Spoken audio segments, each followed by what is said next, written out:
All right, so here we're taking a look at this brand new juicer that I picked up. This is gonna be a cold press juicer, and the size of this is actually very compact, but you're able to fit a lot of fruits in here. So it's gonna be a 5.3 inch allowance of putting whole fruit in here. You don't have to cut it, which is one good thing that I like about this cold press juicer is compared to other ones on the market, usually you have to cut it up in small little cubes. So then the motor can handle juicing those smaller items instead of using something like a larger full size apple or like a half cut pineapple. You can use bigger objects in here and it'll easily be able to cut through and pull out the highest yield of juice out of all of those different fruits that you plan on juicing. It's a super easy design as well. All you have is the rev, the off, and the on switch. So you can go ahead and just toggle them back and forth with this knob in the front here. And this motor is super strong. It's a 300-watt motor. So this is gonna be able to power through any type of hard to juice fruits out there, and it's gonna easily be able to pull out all of that juice. It is like 99% high juice yield that this is able to produce. So it can really pull out juice out of items that honestly don't have a lot of juice, which is really nice. And it is super quiet as well. So let's go ahead and assemble it. I just wanted to show you guys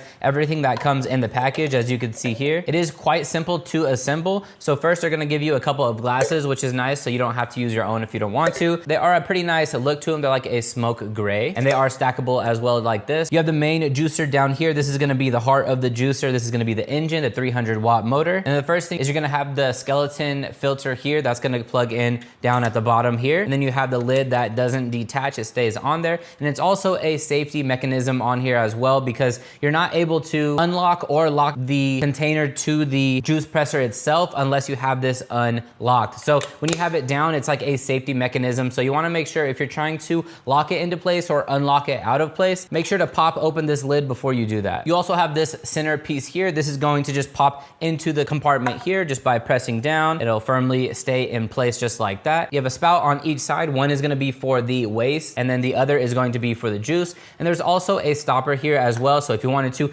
build up the juice all in here at once and then let it go, or you could just leave it open, you can really choose which way you'd like to do it. So first you can go ahead and place this right on the top of the juicer. And then from there, you can take the container and place it right over the top again here. And as I mentioned, you wanna make sure that this stays open in the process of taking it on and off before and after using it. So as you can see, it is misaligned here, but if I have it closed, I'm not able to lock it into place. So you wanna make sure that it is open, lock it into place, and then press it down. And then as you can see there, it is nice and tight. It's not going anywhere, and you are ready to start juicing. Another great thing that it is included with is going to be this pole here that goes into the top of the juicer, just like this here.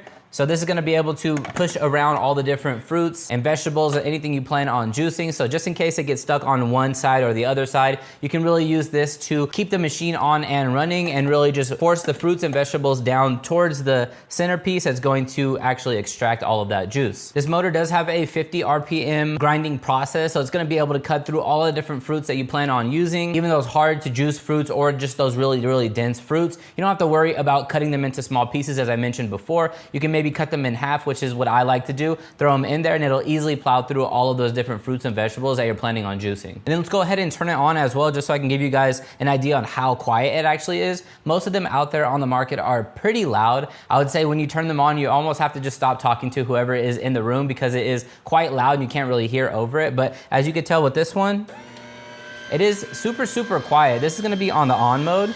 You can simply turn it to the middle for the off mode. And then on the left, that's gonna be the rev. So that's actually going to spin the opposite way then compared to when you have it turned on. So this is gonna be great for if the fruit or vegetables are stuck in a specific position and they don't really keep going down into the bottom of the juicer, then what you could do is actually rev it backwards the opposite way. It'll push the fruit and vegetables one way and kind of mix it up and then turn it back on, and it's gonna be able to push it back down with also using this piece here at the top as well to help push it down. So if you're looking for a really super easy way to cold press juice out there, this is gonna be a great option for you. I've tried a bunch of them on the market. This is probably my 5th or 6th one because I usually try to get one and it's just really overcomplicated. There's too many attachments and options, and again, it is super hard to clean those ones, and I've been able to clean this one super easy. All the attachments come off super easy. There's only a few different attachments. I run it underwater. That probably cleans off 90% of all of the fruits and vegetables that are attached onto the machine. And then I just take a light sponge to kind of clean off the rest of it, and honestly, you're good to go after that. Then you just let let it dry,